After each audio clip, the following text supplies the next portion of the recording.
Hi, I'm Eileen. Welcome to the ADORNit studio. Today I'm going to be demonstrating how to make this adorable owl door hanger. We've taken this fabric, we've mounted it on a double fold of burlap fabric to give it a nice weight so it hangs nicely on your door. And we're featuring this one for Halloween for the month of October. But this owl is so cute, you might want to put him on your door seasonally or all year long. So this owl comes in a kit, and this kit should be available at your local crafting or fabric store. But if you can't find it there, please visit us at ADORNit.com because we have more cute door hangers available that you might want to take a look at and look around and see all of the fun things that we have to offer. Okay, so let's get started. In your kit for this owl door hanger, you are going to have your pattern pieces, you will have your wood pieces, and you will have your burlap. The things that you will need to provide is you'll need to have a good pair of scissors, you'll need to have a pencil, and I strongly recommend a disappearing ink pen. It works really nicely in tracing out on the fabric, and it can either disappear with time or they have fabric pens that disappear as you iron them, but they're both really nice to have. Also, another recommendation is if you have the capability of using a walking foot on your sewing machine. I like to use the walking foot when I am doing this project because this project has a lot of give, and because of the bulk from the polyfill, sometimes the regular foot causes you to have a little bit of puckering. So your walking foot is really advantageous for that. So the first thing that you're going to do is you're going to take all of your pattern pieces and you're going to cut them out. And you can cut them out and just trace them off with this paper, or you can trace this onto some heavier paper and use that as your pattern guide. Each of our patterns comes with a diagram that shows you how to lay your fabrics out onto the burlap. And what you're going to want to do is you're going to want to trace your pattern pieces with the fabrics that are indicated on the template on the right side of the fabric facing up, because your fabric is going to be doubled, so you want to just trace around the outside, and that's where the marking pen, the disappearing one, comes in really nicely. On this particular pattern, your trace line is going to be your stitch line, and so the stitching does cover it up, but sometimes if you use pencil or ink pen and it doesn't go away, it can just show a little bit of a shadow.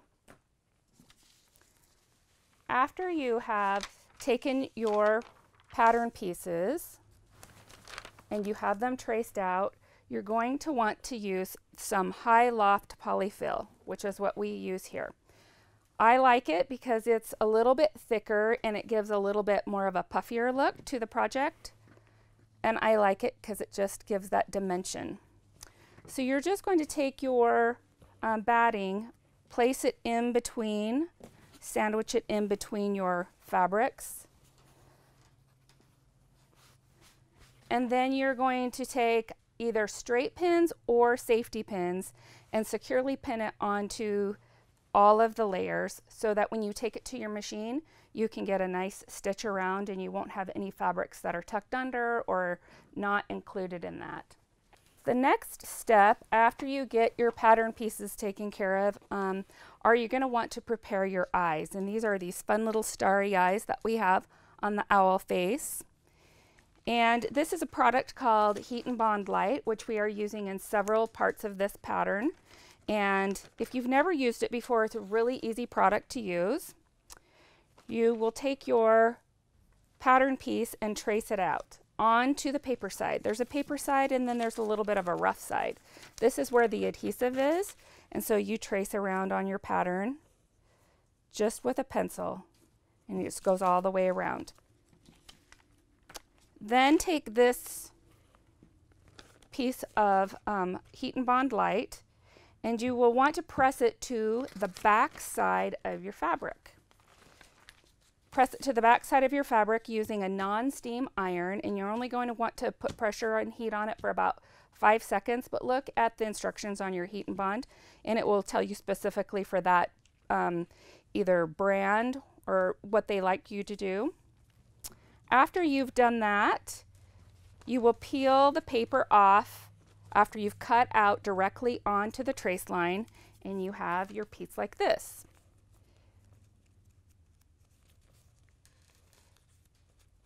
You just take the paper backing off and you peel it off. It leaves this shiny side, and that's when you know that the adhesive has stuck to the back of the fabric. Then you'll take that off and you will press it again onto, I just have some heat or some Mormon natural here. The pattern calls for cream or gray felt, whichever one that you like. And then you would press that onto that and then cut directly around the line there, and that leaves you with this piece right here. So you got your fabric right onto the front side of that. The same thing that you will do that with your eyes, your middle size and your small size. You will trace and then you will peel and you will place onto your eyes, and that gives you your eyes just like that. You're also going to want to do that on the back side of the bib for the owl. So once again, you will trace the pattern piece on the paper side, iron it to the back side of your fabric, make sure that the shiny side is there and sticky, because this is ironed onto the front of the owl. Okay, at this point, once you have all of your pieces prepared, this is where you get to add to the burlap. Now the burlap is, like I said, it's on a fold, so it's doubled, gives you a little more added strength and stability.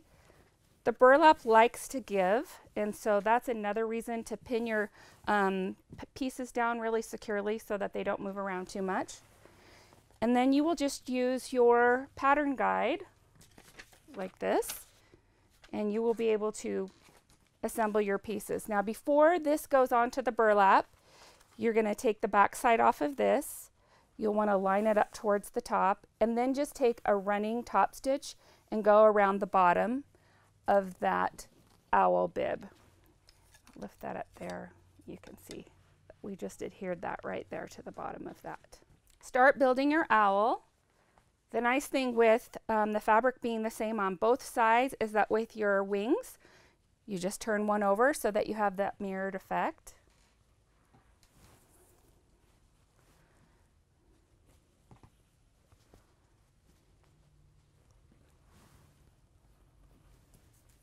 Your large eyes are done with the polyfill as well.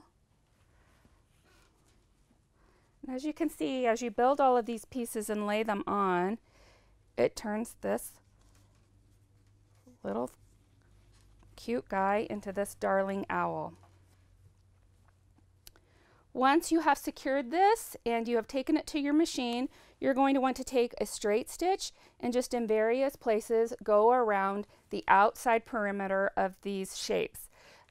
We have not sewn all the way around, as you can see. There are places that are left there, so it's just tacked down in various areas. Also, on the wings, before you tack it down, you can do it before or after, whichever you prefer, but I like to do it beforehand because I just don't like as much bulk at my machine. You're just going to go in random places with a bar tack stitch or just a hand stitch, and you will make that kind of puffy because you're just tacking that down in random areas. Once you've gone all the way around your piece and it's secure, then you're going to take a zigzag stitch and make it a little bit tighter, and you're going to go around the outside perimeter about 1/2 inch all the way around. As you can see, we've done that on here. After you have that stitch down, then you will go ahead and cut away this excess burlap just away from it, and you don't want to cut into your stitch because that's kind of acting as a barrier there because burlap likes to really fray.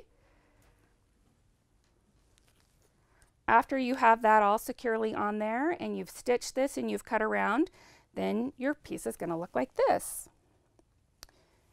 The next thing you'll want to do is prepare your letters. Now, these ones have pumpkins, but we have the boo with just 2 O's like this. They already have the holes drilled into them, so they're really easy to hang with ribbon.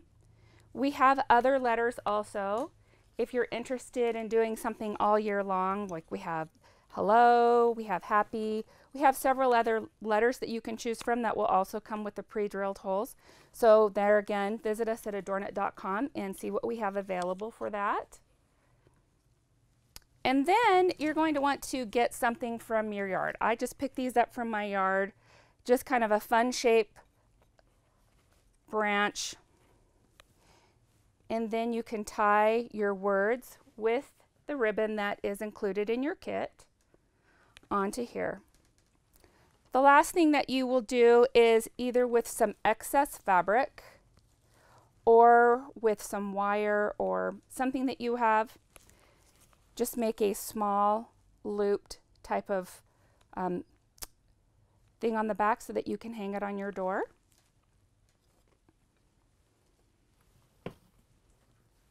And then you will have a darling cute owl to hang on your door. Again, like I said, we have a lot of different styles of these door hangers. And so please feel free to visit us at ADORNit.com and see all of the fun things that we have to offer. I hope you've enjoyed this video, and thank you for watching.